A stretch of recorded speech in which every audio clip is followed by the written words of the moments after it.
Good morning everybody, and welcome back to another episode of my Grand Exchange only account. Now the idea for this account is I can't leave the Grand Exchange area until I have reached 1000 total level. Now we've made so much progress on this account that we've actually blown past that, so I've had to set a new goal. Now the final goal here is to hit 1500 total level, but there is a bit of a catch. To be able to do this successfully, I did need to expand the area slightly. So for season 2, or whatever you want to call it, we now have access to the Varrock Palace, as well as my POH. And through a combination of very unique training methods, at the player-owned house, and just good old-fashioned grinding, we're going to somehow eventually reach 1500 total level, and then we can finally join the 1500 total level world, and then the entire universe will explode. Anyway, thanks for watching as always. If you do enjoy this series, always appreciate it if you take the time to leave a like in the video. It helps out a lot. So yeah, do it. Okay guys, let's get started.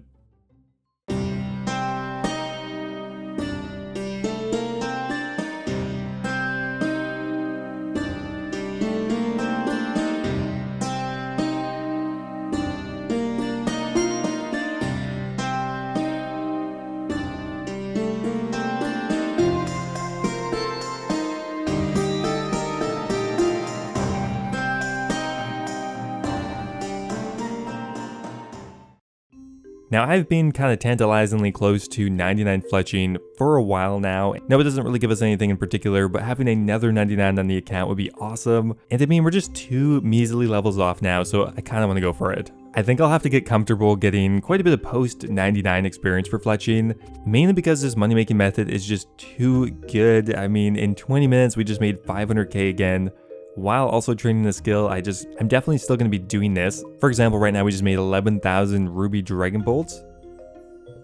And there we go, they're sold off, and that means we made around 1.5 mil an hour doing that method and gained a significant amount of fletching experience. Okay, we just did another 11,000 bolts. This time we did just regular dragonstone bolts. I'm not making as much money on these, but the XP per hour is quite a bit better. And honestly, as long as I'm making a bit of money with this, I think it's going to be worth it. Now, about a month or two ago, I finally unlocked Thieving. Now, this skill is going to be integral for actually reaching my final goal of 1,500 total. And while there are some NPCs that I can thieve in the palace, they all require a higher thieving level. So the only way to train from level 1 thieving in the areas that I had access to was in my POH by picklocketing oak dungeon doors. Now, every time I picklock a door, I get 10 thieving experience, which only equates to around 2,000 experience per hour. And unfortunately, we pretty much have to do this all the way till 25 thieving, where at that point we can thieve from warrior women. So yeah, we got some thieving ahead of us.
So getting from level 1 to 24 thieving actually took me 4 hours. 4 hours of picklocking that door. I wish I could get my life back, but you know what, we're done with it. One thing, however, I realized that I could do is stop off at 24 because you can actually buy a bandit's brew right from the Grand Exchange, and that gives you a +1 thieving boost. And I will happily save myself another half an hour of thieving just by buying this one item. So at level 24 Thieving, I can get a +1 boost and thieve from this warrior woman, which is located in the Varrock Palace. Thankfully, this is here, otherwise I would have had to go all the way to 40 at the Oak Dungeon doors, and at that point, I might have gone crazy. As we do need 25 thieving, so we'll get the +1 boost, and there we go guys, look at that, 26 thieving experience per thief, that is crazy. Oh my god, so quick. 14,000 experience per hour, I can't believe it. I think we may have bought way too many bandits brews, we're gonna get this level in like actually 20 seconds. So there we go guys, there is 25 thieving, we are now all set, we no longer need to boost at all. And right now I'm getting a thieving rate of around 25,000 experience per hour, which is incredibly good. Also at level 40, I do have the option of thieving guards, which I think eventually will be better experience per hour. Neither of these NPCs are generally thieved very much for experience, so I'm not really sure what their experience rates are going to be, but I guess we're going to find out, because once we get to level 40, that's pretty much all we got. We got to thieve guards all the way to 99 or however high we need to go. Now, there are a couple farming levels I missed during the thieving grind here. We got 39 farming, which means we can now grow orange trees. Alright, that is going to be level 40 farming. Every level now takes around 2 or 3 trees at this point. At this point, we actually only have a couple more levels to go until we can finally upgrade to our next tree, that being the maple tree at 45. With that said though, of course, we are going to boost it, so we'll only actually need 42. Well, it's been quite a while since I last checked in for fletching, but we've been hard at work making magic longbows. I don't know how many we've done at this point. Probably over 10,000, but this is all going to pay off because there is 98 fletching. I mean, it wasn't all magic longbows. We did do a bit of bolt creation, stuff like that. We're so close now to our second 99 in the account. Honestly, originally I thought fletching would be our first 99. Oh, hello. But at this rate, it definitely looks like it will be our second. Only another 1.2 million experience left to go or something like that. But right now, it looks like we found an amazing margin. Creating Dragonstone Dragon Bolt. Right now, it looks like there's a margin of nearly 100 GP per bolt we make, which is insane. If we do a full buy-in limit, that's about $1 million profit. So we're definitely going to go for that. So there we go, we just finished off making all of the Dragonstone Dragon Bolts. Not only is that going to be a ton of profit, but we also ended up getting around 90,000 fletching experience, so that's really nice as well. Bringing us around 7% of the way to the final level. So it looks like this is going to be our final tree run for willows. There is going to be 42 farming. So finally, it looks like we can move on to maple saplings. They are notably more expensive. I mean, we only have one farming patch, so we're definitely going to go with maples. Now, previously we were getting around 1.4 thousand experience per tree that would grow. Now we're going to get over double that. Ooh, maples are so nice. Maples look really nice in the ground, but there we go, 3.4 thousand experience, which is finally going to start speeding this up again. Now, one thing I'm going to start doing now is paying for protection. We only have one tree patch, and now the trees are starting to get more expensive, so we're going to start paying for protection. Also, this guy only wants like a basket of oranges to protect my maple saplings, so that's not really that much of an ask. So we're definitely going to give him that. Wow, so we ended up making over $1 million profit, combining just 11,000 Dragonstone Dragon Bolts. That's truly amazing. We're now back up to over 10 mil again. We were getting pretty low there because we had a lot of expensive things, including construction, but we're finally building ourselves back up. Alright guys, I think this is about it. We have been doing just so many magic longbows the last couple of days and the last couple of weeks that after nearly a year of training, we are now at 99 fletching, the second 99 in the account.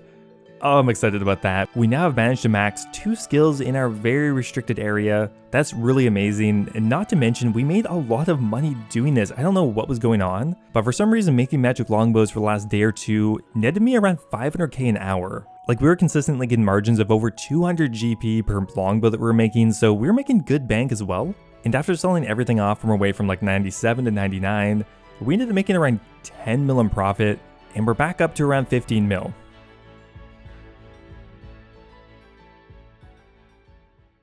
So there we go guys, we can now finally check off another thing on our goal list. 99 fletching is done.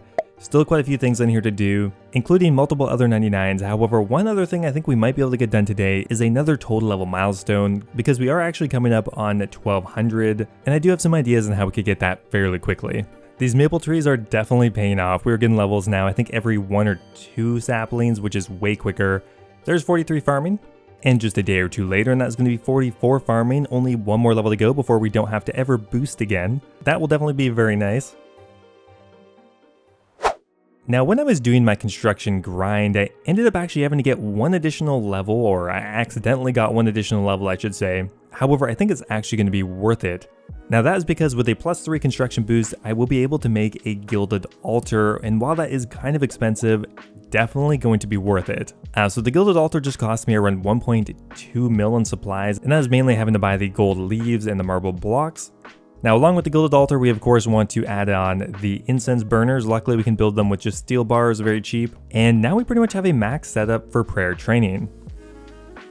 So I'm gonna give this a try with 500 Dragon Bones. As of yet, I'm not really sure how annoying this is gonna be because every run I'm gonna need to light my burners. Now with that said, it's definitely gonna be worth it regardless. This is gonna be way more cost effective than just burying them in the ground, which is pretty much what I did all the way to 65 or whatever I'm at now. So that 1.2 mil investment is gonna save us tens of millions, if not hundreds of millions on our way to 99.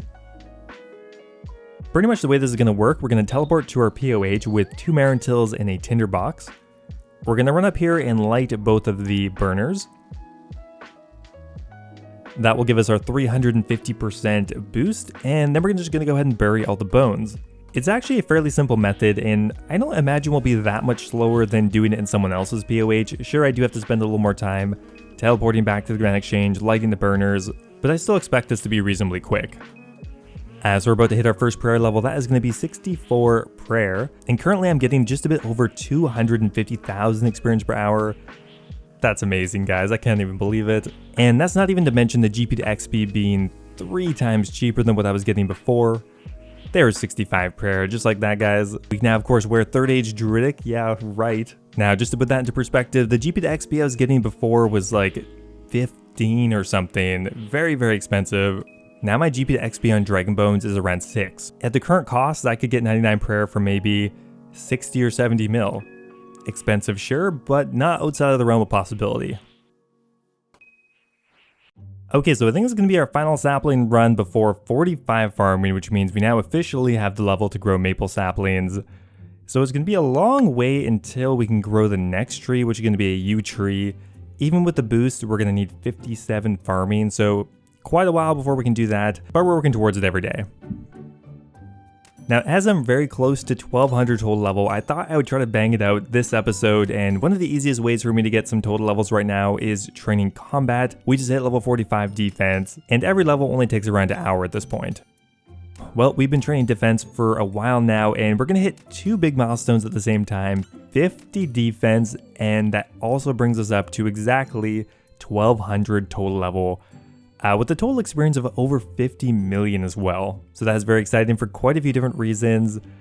First one, obviously, we can check it off our goal list once again. 2 goals done in a single episode. And of course, only 300 more total levels to go until we finally finish the account. Now, one thing that's kind of been bothering me for a little while here is we have had these gold ores in our bank for months now, and I finally want to get around to superheating all of them. If I recall, that should be enough ores to get us to level 70. Smithing, at which point we do unlock a new ore to superheat. Whether or not I'm going to do it, I'm not quite sure yet. But yeah, let's go ahead and superheat 2,700 gold ores. Well, there we go, guys. We are pretty much done. Even though superheating is kind of click intensive, we do get a lot of magic experience, which is nice. Always happy to get magic experience. Not that this is cheap in any way, but there we go, guys. There was 70 smithing, which means we now have unlocked the ability to smith adamant ore. Now, on paper, this will be theoretically quicker smithing experience per hour. However, there are a few issues with that. It's kind of awkward to do, though, because we need to withdraw 6 coal for every adamant. Not really sure how that's going to work out, but I think eventually I'm going to give it a shot. Anyway, guys, I think that's where I'm going to end it for today. We made a lot of progress in quite a few different skills. Not only did we get another 99 down on the account, we also finally unlocked Thieving realistically. So there are a lot of total levels we can get there. We've also unlocked now a good method to train prayer, a method where people won't literally laugh at me and tell me I'm doing something wrong. So that's going to be very nice, as well as we've also unlocked a better smithing training method. So we started the episode at total level 1171, and we ended it at exactly 1001, which means we gained 30 total levels, which I am of course extremely happy with. Only 300 more to go, guys. I'm sure it's going to be really quick. Sarcasm. Anyway, guys, thanks for watching, and I will see you in the next episode. Now, before I go here, I'm going to give a massive thank you to all of my members over on YouTube. A huge thank you to Wolf the Hunt, Colin Corley, Timothy Chen, Guy Fox, Ocelot, and Kush Patel for all being subscribed at the Dragon tier. As always, you guys are awesome. Also, a massive thank you to Hunter Durand, Lord Dojin, All Things Gaming, Yo-Yo Sub 89, Need My Pills, Birdbot, and Base Titch for all being subscribed at the Runite tier. Thank you guys so much. As always, if you guys are looking for another way to support the channel, becoming a YouTube member is an awesome way to do so. You can get access to my video release schedule, get immortalized in all of my future videos, and of course get a custom role in my Discord server. Thanks again, and I will see you next time.